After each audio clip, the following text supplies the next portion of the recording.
E o título da mensagem de hoje é Restauração da nossa família, restauração da nossa casa. Amém?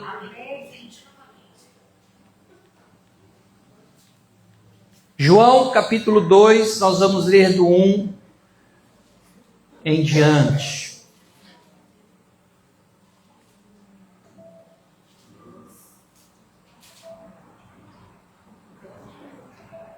Diz assim: 3 dias depois, houve um casamento em Caná da Galileia, achando-se ali a mãe de Jesus. Jesus também foi convidado com seus discípulos para o casamento. Tendo acabado o vinho, a mãe de Jesus lhe disse: eles não têm mais vinho. Mas Jesus lhe disse: mulher, que tenho contigo? Ainda não é chegada a minha hora. Então ela falou aos serventes: fazei tudo o que ele vos disser. Estavam ali 6 talhas de pedra que os judeus usavam para as purificações, e cada uma levava 2 ou 3 metretas, que é uma medida aí de entre 80 a 120 litros. Vamos botar uma média de 100 litros em cada um desses vasos de pedra. Jesus lhe disse: enchei de água as talhas. E eles as encheram totalmente. Então lhes determinou: tirai agora e levai ao mestre-sala. Eles o fizeram, e tendo o mestre-sala provado a água transformada em vinho, não sabendo de onde viera, se bem que o sabiam os serventes que haviam tirado a água, chamou o noivo e lhe disse: todos costumam pôr primeiro o bom vinho, e quando já beberam fartamente, quando a turma já está alegre, né? Já está para lá do que para cá, servem o inferior. Tu, porém, guardaste o bom vinho até agora. Com este, deu Jesus princípio aos seus sinais em Caná da Galileia, manifestou a sua glória, e os seus discípulos creram nele. Amém? Pai, em nome de Jesus, nós somos gratos por estarmos iniciando o mês de junho. Estamos entrando praticamente na metade desse ano de 2026. E a despeito de tudo que tem ocorrido mundo afora, Brasil, Floripa, nós permanecemos debaixo da Tua palavra sobre as nossas vidas, que este é o ano da esperança. Cristo em nós, Ele verdadeiramente é a esperança da bondade de Deus sobre as nossas vidas. Iniciamos o nosso mês cheio de esperança, que Deus nos concederá por graça e misericórdia o melhor mês das nossas vidas. Nós mergulharemos nesse tempo de restauração, de reconstrução e de restituição da parte de Deus para as nossas vidas, nossas casas, nossas famílias, nossa vida física, nossa vida emocional, nossa vida espiritual. É tempo de restauração do Senhor sobre nós.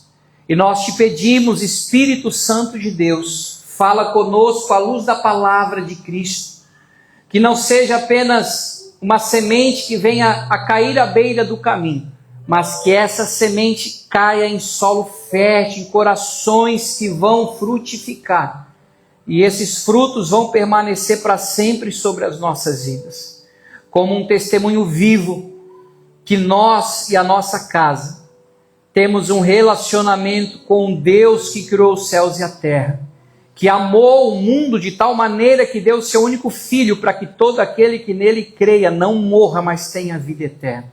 E que ele tem bênçãos, que ele tem prosperidade, abundância, fartura, felicidade, paz, fé, alegria, amor, esperança. Para os nossos lares, para as nossas casas e famílias. Assim oramos, agradecidos em nome de Jesus. Amém, Senhor. Amém, queridos? Restauração da nossa família. Deus, nesses 4 anos, deixou bem claro que a essência da nossa comunidade é a restauração de famílias, de relacionamentos, de cônjuges, marido, esposa, pais e filhos, irmãos. Por isso Deus nos deu o nome Ohana. Ohana, na linguagem havaiana, significa família. E a família é a instituição mais antiga da terra. E junto dela Deus colocou um propósito, um destino e bênçãos para que nós, através da nossa família, venhamos a ter um relacionamento. E ali, como seres humanos, gente, a gente tem amor e ódio, a gente tem os piores sentimentos, mas também os melhores sentimentos. Tudo vai acontecer dentro da nossa própria casa. E a igreja é apenas um reflexo e uma reprodução daquilo que nós vivemos lá dentro da nossa família. Por isso que a gente diz claramente aqui na Ohana que o nosso primeiro ministério não é aqui, seja ele louvor, pregação, departamento infantil, apoio, evangelho. Não, nosso primeiro ministério é a nossa família. Como é que eu vou ajudar a cuidar das coisas da casa de Deus se eu não estou nem cuidando da minha própria casa? Então, quando eu me posiciono para me inclinar para cuidar da minha própria casa, da minha própria família, consequentemente, eu também vou ter esse desejo de ajudar outras famílias. E a gente costuma dizer que é algo praxe, né?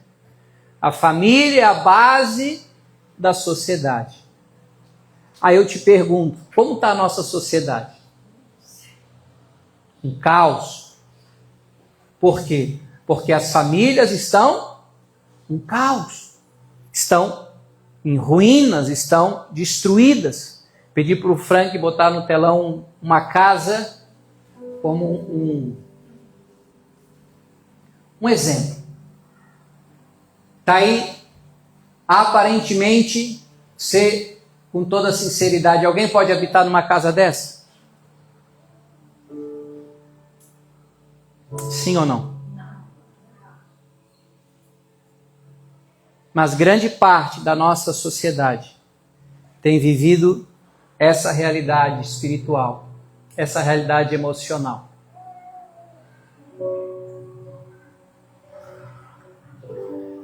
O valor, se você quiser comprar essa casa, por mais que seja aqui na beira do Novo Campeche, ela vai estar depreciada no valor, sim ou não? Bastante, né? Aí praticamente vai ter que botar abaixo e fazer uma nova. E a restauração, quando ela provém de Deus, por mais que para restaurar uma casa dessa leva muito trabalho, mais trabalho do que se fosse construir uma do zero. Você concorda comigo?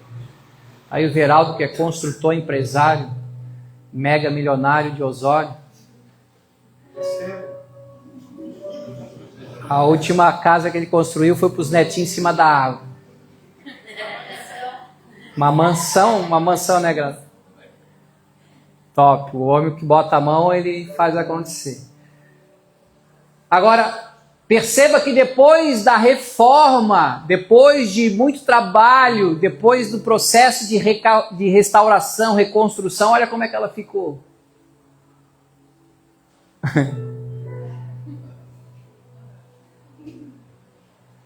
Ela vai ter o mesmo valor mobiliário de mercado? Sim ou não? Uma casinha dessa aqui na beirinha da praia do Novo Campeche deve estar valendo quanto? Alguns milhões. E eu fiz questão de botar essas duas imagens para que você entenda o processo de restauração que Deus quer fazer na nossa vida. E o primeiro milagre que Jesus manifestou na terra sendo homem foi exatamente numa festa de casamento. Aonde no auge da festa, naquela época, tinham festas de casamento que duravam 7 dias, era cultural dos judeus. E óbvio, chegou um momento lá que o vinho acabou. Não sei quem errou, não sei se foi o cara que, ou se foi alguém da família do noivo, ou da família da noiva, mas alguém calculou errado, ou tinha muito bicão, né? Eu sei que acabou. E Maria enxergou aquele cenário e disse, vai dar ruim. E ela foi para o próprio filho, sabendo quem ele era. Disse, filho, acabou o vinho, tu vai ter que fazer alguma coisa aí, senão vai azedar a festa aí. Ele foi até meio rude com ela, disse, o que eu tenho contigo? Não chegou a minha hora ainda, não chegou o momento de eu me revelar como o Salvador, o Messias, não é o tempo ainda, segura, mãe. Mas dentro daquele cenário, ele teve que agir em compaixão pela família, em compaixão pela situação, pela festa, pela celebração, porque se tem algo que está no coração de Deus, gente, é festa. E todo mundo que festeja é porque tem algo a celebrar e agradecer, sim ou não? Agora, uma pessoa que está triste, uma pessoa que está arrebentada, ela celebra? Por isso que o povo mais feliz da terra é a igreja. Nós, no nosso ordinário, tem que ser festa todo dia. Só que aqui nesse cenário o vinho tinha acabado. E biblicamente o vinho aponta para alegria, aponta para celebração, aponta para nova aliança. Ou seja, um relacionamento, um casamento já estava começando, mas a alegria já tinha acabado. O motivo de celebrar já tinha terminado.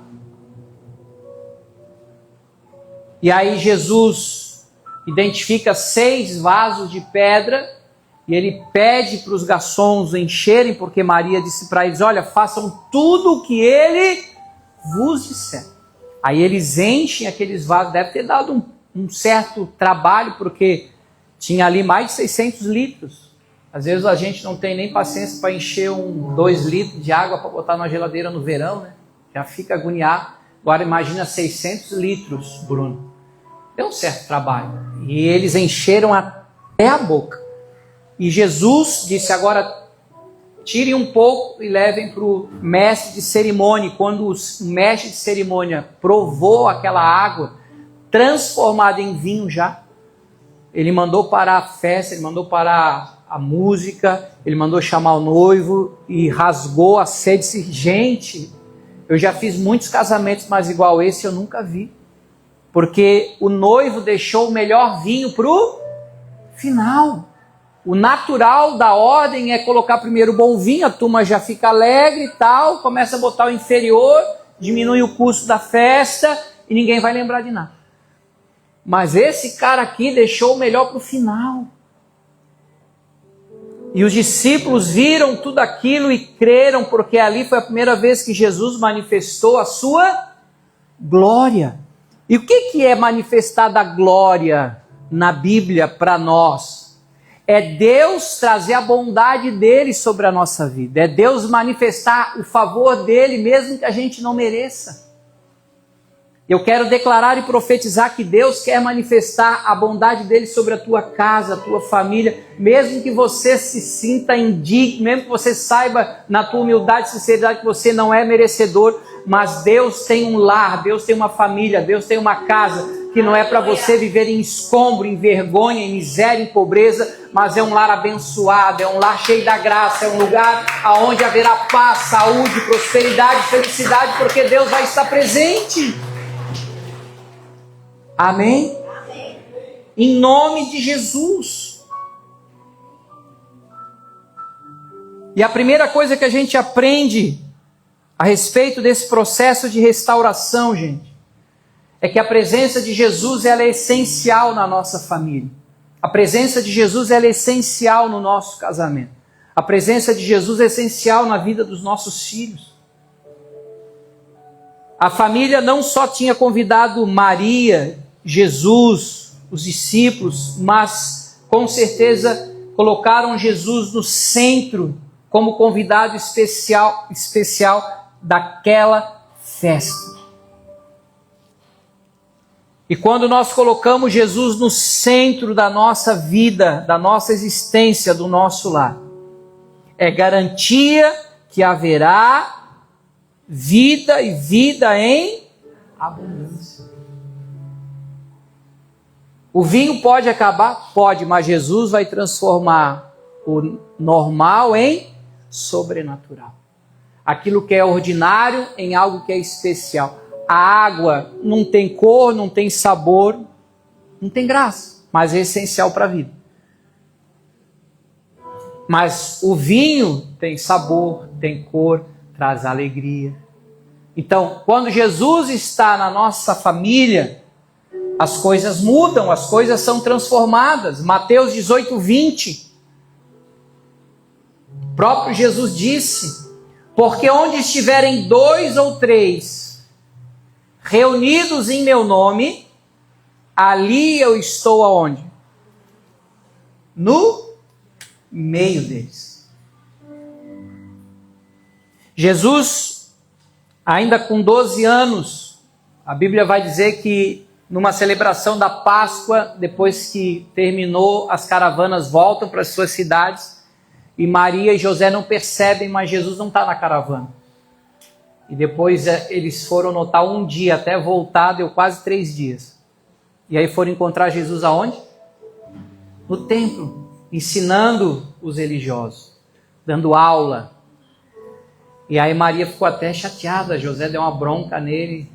E ele falou: mas você não sabia o que convinha que eu estava na casa do Pai? E quantas vezes a gente faz que nem José e Maria? Vem no culto, celebra, mas volta para casa e esquece Jesus na igreja. Tudo que a gente ouviu, tudo que a gente aprendeu, a gente deixou. Porque voltou para casa para viver da mesma forma e da mesma maneira. Deixa eu te dizer, se você deseja viver restauração no teu relacionamento, Jesus é essencial. Amém? Amém mesmo? Abra a tua Bíblia comigo.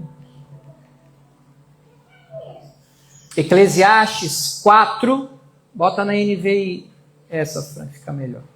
Verso 9 ao 12, esse o Luiz gosta muito. É melhor serem 2 do que 1, porque maior é a recompensa do trabalho de 2 pessoas. Se caírem, um levantará o outro, mas pobre do homem que cai, não tem quem o levante. Além do mais, se 2 dormirem juntos, vão se manter aquecidos. Como, porém, manter-se aquecido sozinho? Um homem sozinho pode ser vencido, mas 2 conseguem defender-se. Um cordão de 3 dobras não se rompe com facilidade. Amém? E a gente já aprendeu aqui que a palavra cordão, ela tem a mesma origem da palavra esperança. Então, aqui, Eclesiastes está falando exatamente dessa esperança, desse cordão aonde é marido, esposa e Jesus.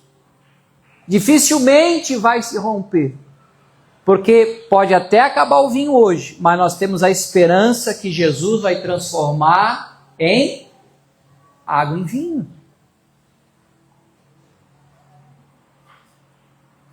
O segundo aprendizado nesse texto do casamento em Caná da Galileia, da transformação da água em vinho, é para que a gente viva a restauração, é necessário que a gente reconheça as nossas fraquezas e limitações.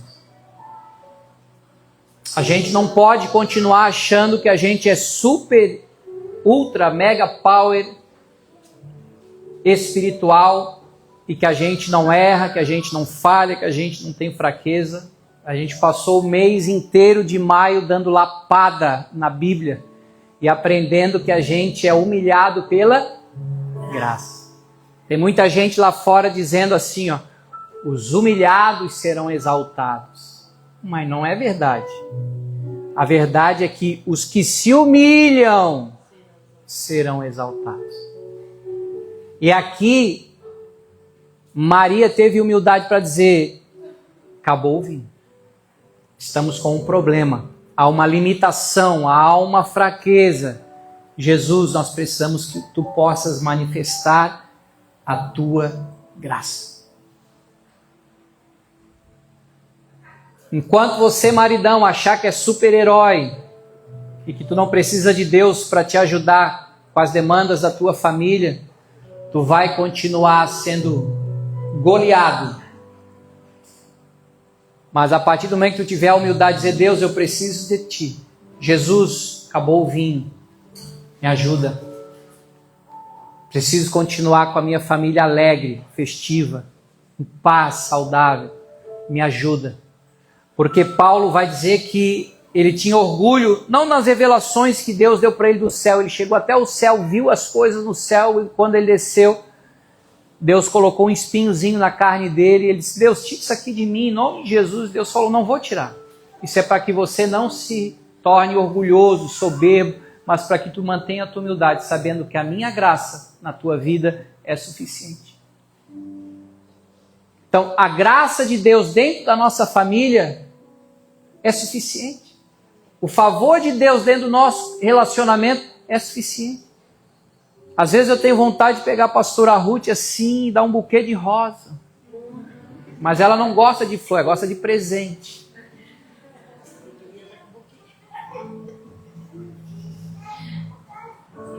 Mas às vezes dá vontade de dar com o buquê também. Quem nunca? A gente está junto há mais de 30 anos e às vezes o pau pega. Mas aí a gente começa a olhar um pouco e falar, não vai levar a lugar nenhum, vamos rir disso aqui, vamos viver a graça de Deus sobre a nossa vida, porque estar casado é decidir todos os dias não estar sozinho. E o que eu tenho de fraqueza, ela tem de melhor, e o que ela tem de fraqueza, eu tenho de melhor, e nós juntos somos melhores. Agora, a partir do momento que eu não assumo as minhas fraquezas e que o meu vaso está vazio, começa a ter problema, porque aí nós vamos, ao invés de estar caminhando para o mesmo lado, o que acontece muitas vezes é o casal querer competir, é querer comparar, é querer fazer uma força de guerra de braço, que chama força de queda de braço, né? Para ver quem tem mais força. Um vai lugar, só vai cansar você. Então nós temos que ter a humildade para reconhecer que nós precisamos de Jesus para nos ajudar a solucionar os nossos problemas. 2 Coríntios, capítulo 12, verso 9 e 10. Olha o que Paulo diz. 2 Coríntios, pode ser na revista atualizada. Então ele me disse, a minha graça te basta, porque o poder se aperfeiçoa na fraqueza. De boa vontade, pois mais me gloriarei nas fraquezas, para que sobre mim repouse o poder de Cristo. Pelo que sinto prazer nas fraquezas, nas injúrias, nas necessidades, nas perseguições, nas angústias, por amor de Cristo. Porque quando sou fraco, então é que eu sou forte. Imagine se o vinho não tivesse acabado lá naquela festa. Jesus tinha manifestado a glória dele? Não, a gente não estaria falando desse casamento e desse sucesso da festa 2000 anos depois. Mas porque houve uma fraqueza, houve uma limitação e houve uma busca pela solução em Cristo, e Cristo trouxe um milagre da transformação de água em vinho. Provérbios 16, 18, na NVI, Frank. Vamos lá trabalhar um pouquinho. O orgulho, a soberba, a arrogância, ela vem antes da destruição. O espírito altivo antes da queda. Então, ninguém vai viver ruína, ninguém vai viver caos. Bota a foto daquela casa destruída lá de novo. Ninguém vai chegar nessa condição aqui, ó.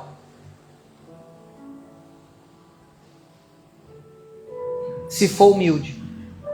Agora, se nós formos soberbos, arrogantes, jactanciosos, tem gente que arrota que tem milhões, mas não tem mais família. Nenhum sucesso financeiro e profissional suplanta o sucesso de uma família próspera e bem-sucedida. Em Balneário Camboriú tem aqueles prédios enormes e tem gente se atirando lá quase toda semana, tirando a própria vida, porque de repente para eles a felicidade é só dinheiro, mas não é, porque eles cara, eu tenho dinheiro, mas o meu vazio continua, eu tenho um carro importado, mas o vazio continua, eu fiz a minha viagem para a Europa, mas o vazio continua. Por quê? Porque há um espaço na nossa vida interior que só pode ser preenchida por Jesus Cristo. E às vezes você está aí triste, frustrado, porque você queria dar tanta coisa para a tua família. Dá Jesus, cara. Traz a tua família para a igreja. É nas coisas ordinárias e simples que nós vamos ser felizes. Eu quero ser feliz, eu não sou demagogo não daquilo que dinheiro não compra. Às vezes tem gente que olha para a minha vida e acha que eu sou pastor milionário, que eu sou apóstolo. Não, eu sou só um pastorzinho da Ohana. Que graças a Deus tem café e tem pão e tem tainha para comer e eu estou satisfeito, amarradão. Preciso de muito para ser feliz. Tendo onda do matadeiro, sem crowd, já está bom. Pastor, esse senhor está pedindo demais, né?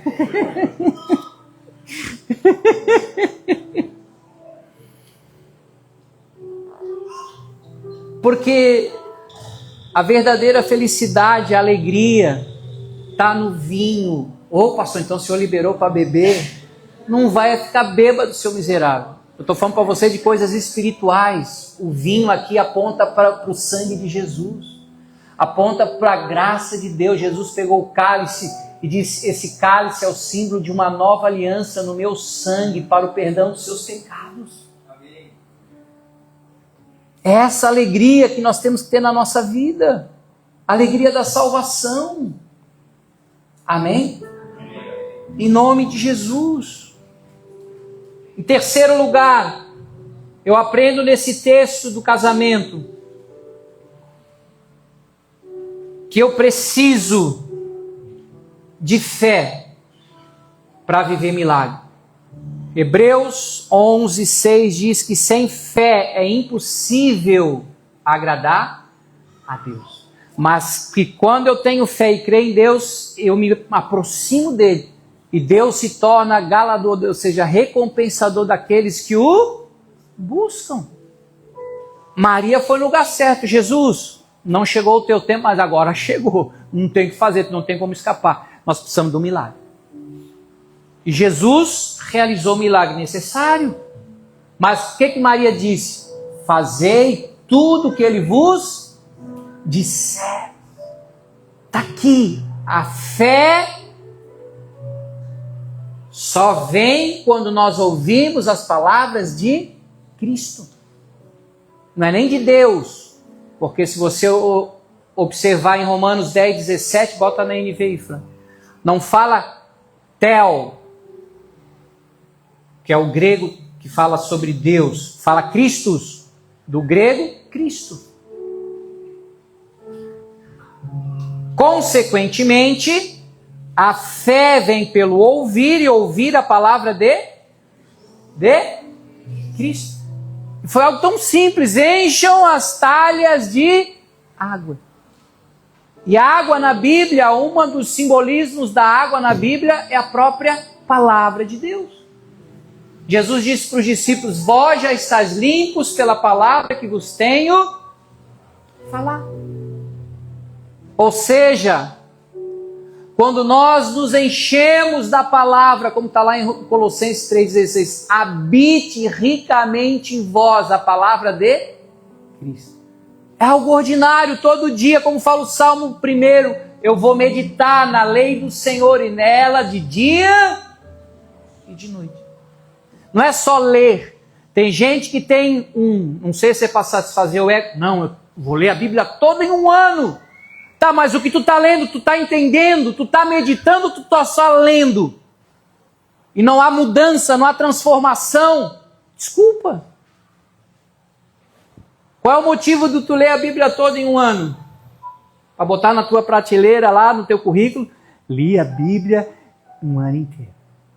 Tá, mas o quanto dessa palavra tem limpado, tem transformado, tem gerado vida? Tu continua o mesmo? Não tem transformação? Desculpa. Tem algo errado aí nesse processo. E era algo tão simples, encher os vasos com água. Deu um trabalho, teve um trabalhinho ali. Dá trabalho, tu vai ter que parar de assistir YouTube, tu vai ter que parar de assistir jogo da Copa, tu vai ter que parar de assistir Instagram, tu vai ter que desligar a televisão, tu vai ter que abrir a tua Bíblia, ler, reler, meditar. Mas isso aqui não entendi, tá? Mas peraí. Pastor Guto, desculpa, não entendi aqui, eu li um negócio aqui, o senhor pode me ajudar aqui? Se eu souber, eu vou te ajudar. Se eu não souber, vamos orar, porque isso aí eu também não entendi ainda. Não sei tudo. Eu sei muito pouco, mas o pouco que eu tenho, eu procuro transmitir para vocês. E já faz uma baita diferença. Agora imagina se você no teu dia a dia pegar a tua Bíblia lá dentro da tua casa e encher os 6 vasos, porque o número 6 na Bíblia aponta para nós, para o homem e para a mulher. No 6º dia Deus criou o homem e a mulher.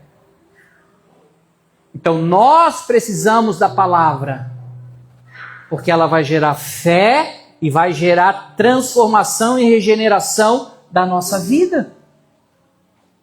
Lucas capítulo 6, verso 46 ao 49, NVI, Frank, vamos lá. Jesus está terminando o Sermão do Monte. E aí, depois de tantos ensinamentos, tantas verdades, tantos princípios do reino dos céus, ele diz assim: por que vocês me chamam Senhor, Senhor, e não fazem o que eu digo? Eu mostrarei a quem se compara aquele que vem a mim, ouve as minhas palavras e as pratica. É como um homem que, ao construir uma casa, cavou fundo e colocou os alicerces aonde? Na rocha. Quando veio a inundação, a torrente deu contra aquela casa, mas não a conseguiu abalar, porque estava bem construída. Aquele, porém, que ouve as minhas palavras e não as pratica, é como o homem que construiu a casa sobre o chão, sem alicerces. No momento em que a torrente deu contra aquela casa, ela caiu e a sua destruição foi completa. Então, se o próprio Jesus chamou a atenção do povo e disse: gente, não adianta vocês virem bater na minha só e dizer que meu sermão do monte foi o máximo. Se vocês não praticar, não vai adiantar de nada. O segredo está em nós viver a palavra. A palavra é perfeita. João fala no capítulo 1, o verbo se fez carne. Então a Bíblia é Jesus. Eu queria tanto me relacionar com Jesus. Pois bem, comece pelo Novo Testamento, comece pelo Evangelho de João. Vou te dar a dica, vou te dar o mapa do ouro, não precisa nem me dar um arregadão. Eu vou ficar amarradão de você ser transformado pela palavra de Deus e vou ser cheio de alegria e gratidão no meu coração. Ó, dá até uma rima. Vou fazer um rap contigo lá. Vai dar dó de ouvir.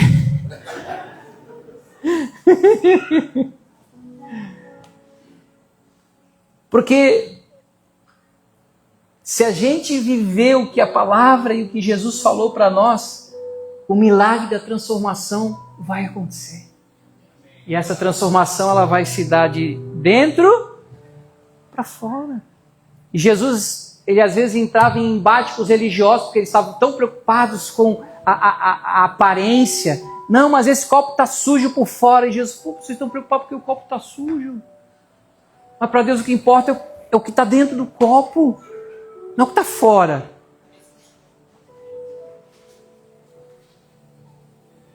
Então, a palavra vai limpar, a palavra vai transformar, a palavra vai fazer com que as pessoas olhem para você. Mas no batismo eu vi uma experiência linda, que aí a gente chamou o Pablo, que é o irmão na fé, ele é fotógrafo da CB Surf, para fazer as imagens com a máquina do coquinho. Aí dentro d'água tinha a GoPro com a nossa videomaker, Thalita. Nos ares estava o drone do Iléu. Vocês preparem para ver o Rios que vem aí, vai ser hollywoodiano. Aqueles bichinhos azul, como é que chama lá? Os do cinema que a gente foi ver. O Avatar vai ficar no chinelo. Prepara. E aí eu, como gosto de foto, book, eu dizia, bate aqui, meu Deus, pastor, é batismo ou é book aí com a turma? Eu falei, os dois, aproveita. Aí eu digo, agora vamos bater da turma saindo depois. Aí o fotógrafo, pô pastor, mas já batemos tanta foto. Não, mas antes era o velho homem, agora depois de nascer de novo, tu vai ver. Aí eu olhei pro coquinho assim, o olho dele, o semblante dele era outro, o olho, o brilho no olho dele. Eu falei, tá, e assim. É mesmo, tá diferente, vamos bater. Mudou. Algo interior, algo espiritual aconteceu dentro do coração das pessoas, porque elas obedeceram e cumpriram a ordenança. Porque aquele que crê e for batizado será salvo. Alguma coisa no mundo espiritual aconteceu. Nasceram de novo. Não é a mesma coisa. E quando a gente moe, vive... Oh, cadê a turma para fazer essa foto? Ninguém fez essa foto. Já for melhorzinho.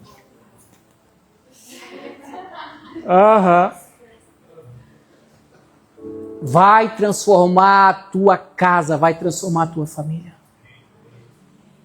Como já dizia a minha antiga falecida avó, Tereza, é melhor prevenir do que remediar.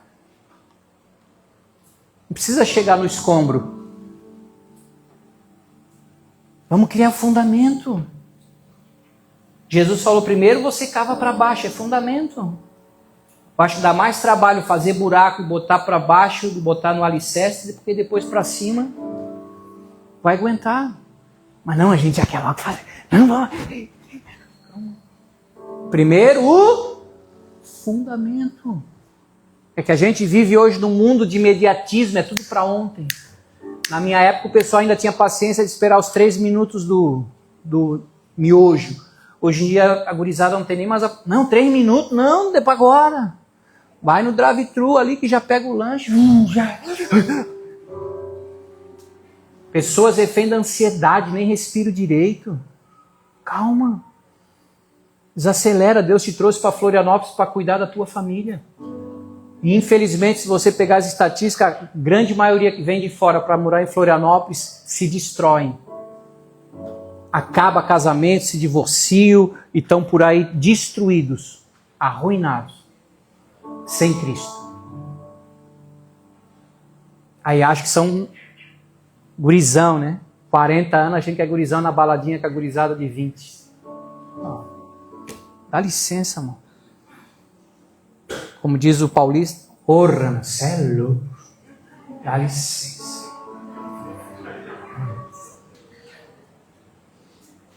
Eu quero declarar e profetizar sobre a tua vida e a tua família. É tempo de restauração. E por último, em quarto lugar, o que eu aprendo nesse texto do casamento é que Deus deixou o melhor para o final. Vou repetir. Deus deixou o melhor para o final. Eclesiastes capítulo 7, versículo 8, vai dizer que melhor do que as coisas do final, melhor que o fim das coisas, melhor é o fim do que o princípio. Bota o 10. Jamais digas, porque foram os dias passados melhores que estes, pois não é sábio perguntar assim. Por quê? Porque Deus sempre vai ter algo melhor, maior para nós. A juventude foi top, pastor, mas a fase adulta é melhor. A fase depois dos 60, 70 vai ser melhor ainda. Não é assim com o vinho?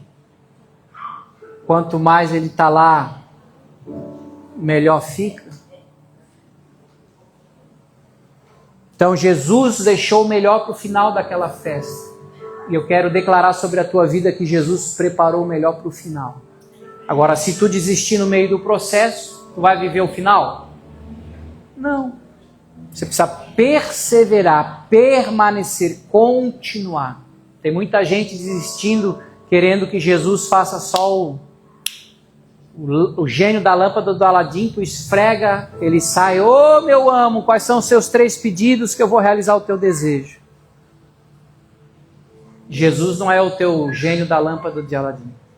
Ele é o teu melhor amigo, é o teu melhor conselheiro, é o teu salvador, é aquele que vai estabelecer fundamentos para que a tua casa e a tua família sejam um legado sobre essa terra.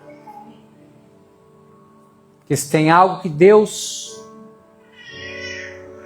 prioriza, e eu estou falando isso com base bíblica, é a nossa família. Amém?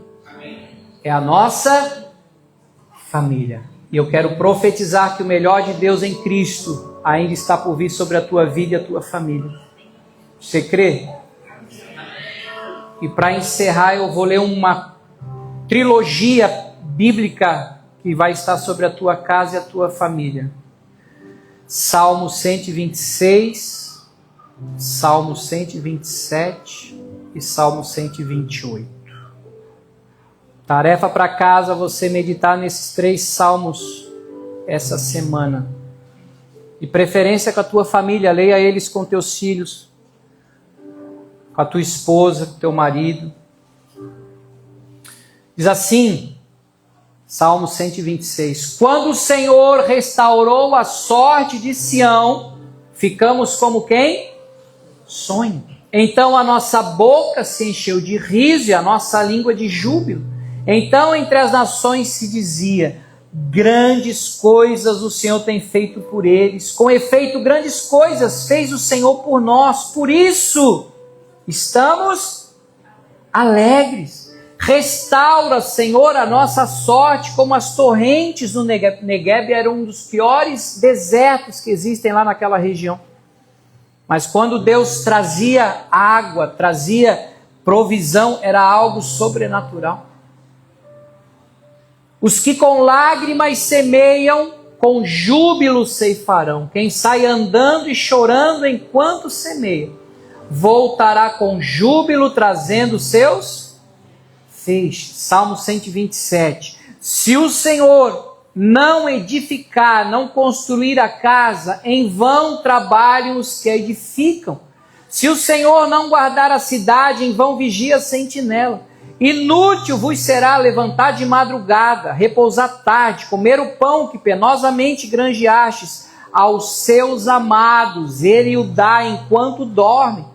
Herança do Senhor são os filhos, o fruto do ventre, seu galardão, a sua recompensa. Como flechas na mão do guerreiro, assim os filhos da mocidade. Feliz o homem que enche deles a sua aljava. Não será envergonhado quando pleitear com os inimigos à porta. Salmo 128. Bem-aventurado, ou seja, verdadeiramente feliz aquele que teme ao Senhor e anda nos seus caminhos. Do trabalho de tuas mãos comerás, feliz serás e tudo te irá bem. Tua esposa no interior de tua casa será como uma videira frutífera. Teus filhos como rebentos da oliveira à roda da tua mesa. Eis como será abençoado o homem que teme ao Senhor. O Senhor te abençoe desde Sião, para que vejas a prosperidade de Jerusalém durante os dias de tua vida. Vejas os filhos de teus filhos, paz sobre Israel. Esse é parte do testamento de Deus para as nossas famílias. Você crê nisso? Eu creio. Em nome de Jesus. E antes da gente orar, eu queria chamar aqui rapidinho, vou dar 3 minutos para eles, para o Frank e a Rafa, rapidinho relatar o testemunho da família deles. Vamos, Frank.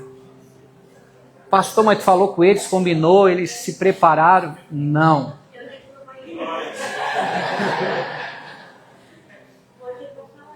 Isso, eu sei que é ele. Só vai balançar a cabeça. Só vai concordar. Desde quando chegaram aqui, Bom dia, família, tudo bem? Sou o Frank, essa Rafa, minha esposa.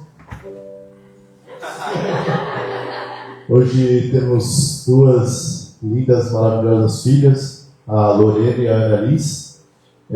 Chegamos aqui em Floripa em 2020, já estávamos juntos desde 2013.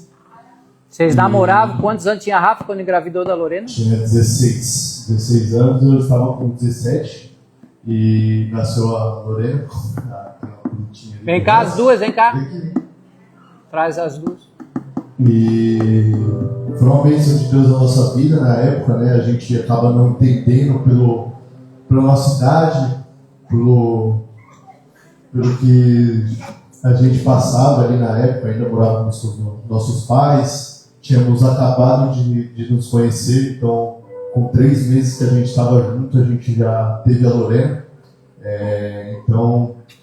E nisso foi uma caminhada bem difícil, que tivemos altos e baixos, separamos, voltamos. Separamos quando a Lorena tinha praticamente a idade da Ana, mas Deus nos uniu de novo. E com isso, depois passamos mais um tempo separado ali, acho que 1 ano ali, quando ela foi morar no interior, eu fiquei em São Paulo. E logo depois que meu sogro faleceu, meu sogro ia falecer, a gente já estava com os planos de morar junto, de voltar e morar junto lá em São Paulo mesmo. E nisso houve uma fatalidade, meu sogro acabou falecendo. E nesse momento eu acabei indo morar com elas lá em Jacareí, né? Então eu fui morar com ela, fui morar com a minha sogra, com a avó. E desde então a gente não se separou mais, a gente continuou junto. Ficamos 1 ano lá em Jacareí cuidando do vô da Rafa, que ele era acamado, ele precisava de uma ajuda. Nós ficamos lá todo esse tempo ali, ajudando ele, servindo ele, ajudando a sogra, ajudando a avó. E quando decidimos vir para cá, foi quando o vô descansou, né? Porque ele ficou muito tempo acamado, e quando Deus deu descanso para ele, a gente decidiu, não, vamos morar em Floripa. Porque a gente veio, se apaixonou por Floripa e decidimos vir. Sem nada, não tinha móveis, não tinha praticamente nada. Tinha um carro e um sonho, a vontade de vir. A princípio, a Rafa ia vir sozinha com a Lula, que ia ficar na casa da irmã, mas aí, ali naquele momento, meu pai me deu meio que um sermão ali, né, falando, não, você não pode ficar aqui de novo em São Paulo e deixar sua esposa e sua filha longe, né? Então eu acabei vindo também. O carro que eu tinha eu larguei lá em São Paulo, porque não tinha como vir com ele, vim com o carro do meu pai. Só a Lorena, só tinha o espacinho da Lorena lá atrás, e o resto era tudo mala, nosso espaço. Vim com um cadete 96 de lá, passando aperto, mas chegamos em Floripa. Então começamos a nossa caminhada aqui em Floripa, né? Graças à nossa família, Deus usou muito a vida da minha cunhada, a vida do meu cunhado ali para nos ajudar aqui nesse começo em Floripa, né? Como não tínhamos nada, mas Deus surpreendeu muito a gente, porque com 1 mês a gente já estava estável de trabalho, eu já tinha meu trabalho, a Rafa já estava trabalhando, já tínhamos uma casa. Então não estávamos mais morando junto com o meu cunhado, com a minha cunhada.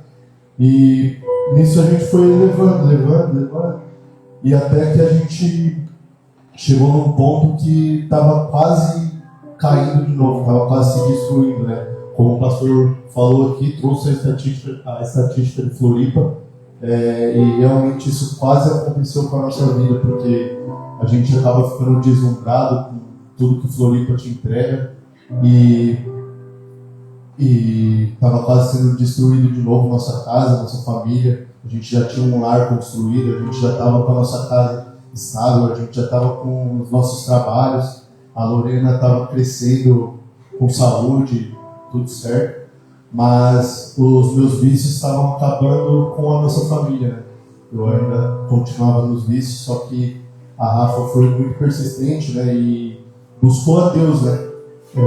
Antes de tudo, ela foi lá e buscou a Deus. Até conhecemos a palavra viva lá onde o pastor nos ajudou, discipulou a gente, a pastora também. Quantas vezes a Rafa ligou para a pastora ali de noite, quando ela chegava em casa e estava tendo problemas, né?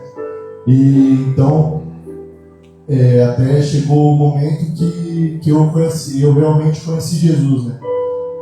Depois que eu me batizei, depois que eu entreguei minha vida a Jesus, as coisas começaram a mudar, a dar certo, né? O vício das bebidas que eu tinha, que estava destruindo meu casamento, eu abandonei. Hoje eu acho que deve fazer mais uns 4 anos que eu nunca mais bebi, nunca mais tive vontade de beber. Deus é Cristo mesmo que restaura a nossa vida, né? Porque às vezes a gente pensa em cair e fala, vou dar um passinho para trás de novo, mas se a gente não está firmado na palavra e no que Ele fez para a nossa vida, a gente acaba caindo mesmo, né? Então, é o que a gente aprende, né? Temos que estar firmes em Cristo para poder seguir, né? Hoje, Deus cumpre uma promessa na nossa vida, né? Que é a pequena Ana. Eu acho que eu já falei aqui quando eu preguei, mas foi uma promessa num culto lá na Palavra Viva ainda, não existia o Hannah ainda. O pastor declarou ali que viria a Ana, o Samuel, veio a Ana, porque Deus quer que a gente seja pais de meninas. E agora fechou a fila. E é isso, é graça de Deus na nossa vida mesmo, porque éramos realmente para estar destruídos, para ter acabado, para cada um ter seguido sua vida, mas quando a gente chegou no último ponto ali, que realmente a água bateu mesmo, que a gente viu que ia ser totalmente destruído mesmo, a gente entregou nossa vida para Cristo, literalmente entreguei. Falei, Deus, faz a tua vontade, porque se eu continuar na minha mão, vai dar ruim. E é o que estava acontecendo. Hoje, graças a Deus, a gente é muito feliz de estar aqui na Ohana. Como eu sempre falo, eu sou muito grato à vida do pastor, muito grato à vida da pastora, que são eles que nos conduzem esse caminho, né? Eles que sempre nos ajudam, né?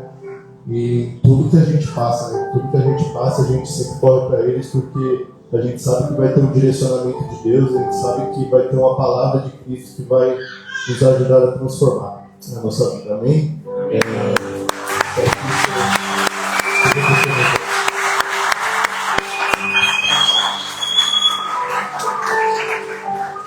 Fala da agência. Fala da agência que Deus deu para ti. Não? Outro dia. E hoje eles estão tocando a agência. Deixa eu falar errado, vocês me corrigem. How to? Acertei? Agência de marketing. Né? O Nelson e a Cici impulsionaram eles, investiram neles. Eles estão tocando a agência aí com uma equipe abençoada, estão produzindo, crescendo. Estão estabelecidos em Florianópolis, porque o firme fundamento da vida deles é Cristo. O pastor não fez nada, a igreja em si não fez nada, eles mergulharam em Cristo.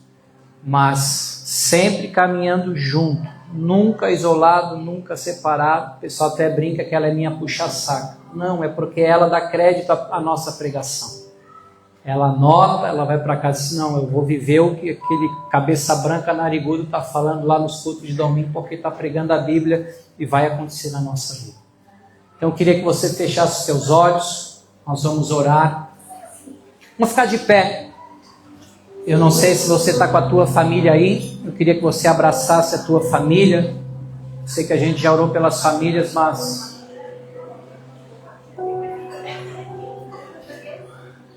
E assim como o Frank e a Rafa deram o testemunho deles, tem tantos outros casais e outras famílias que poderiam também vir aqui e falar do que Deus restaurou na vida deles. Porque esse é o Cristo que nós cremos, esse é o Cristo que nós vivemos. Ele ainda continua transformando água em vinho. Feche os teus olhos. Pai, nessa manhã de domingo, nesse início de mês, assim como aquela família que convidou ao Senhor Jesus e a sua família para celebrar, para estar presente naquela festa em Caná da Galileia. Nessa manhã de domingo nós queremos te convidar a estar presente na nossa casa, no nosso lar, no centro da nossa família, Pai. A família é a instituição não só mais antiga, mas a principal da humanidade. E o diabo ele tem usado de tantas armas e artimanhas para desconstruir famílias, para inverter valores, para, Senhor, mudar o que é certo em errado, o que é errado em certo, mas nós oramos a Tua palavra de Hebreus que diz que o Senhor é o mesmo ontem, hoje e será eternamente o mesmo Deus.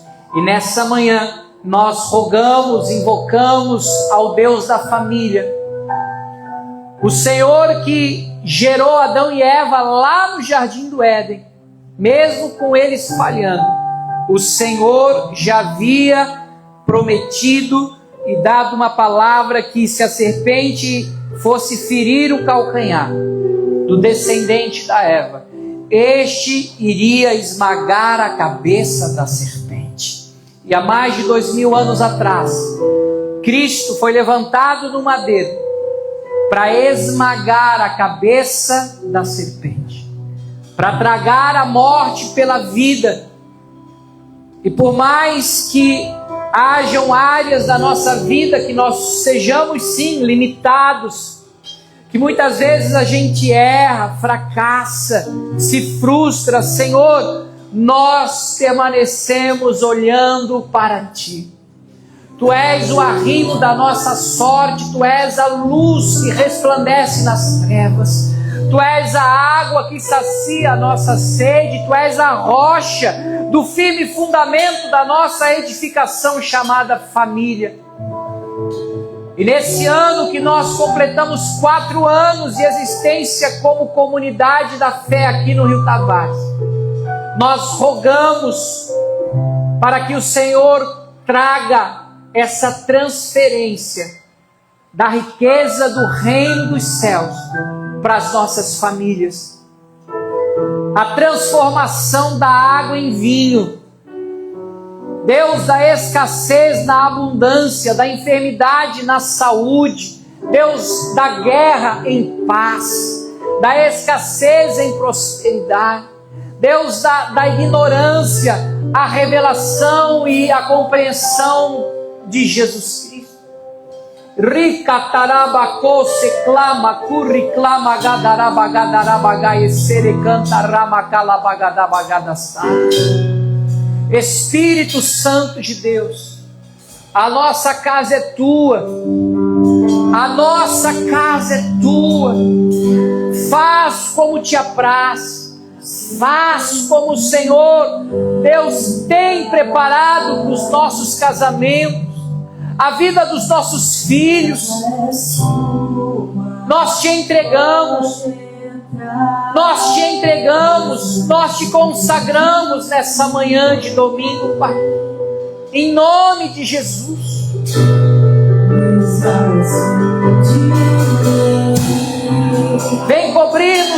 poder do teu sangue.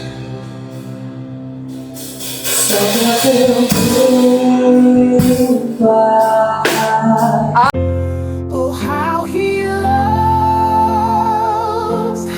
loves us so. He sent his son to save our soul. Eternal.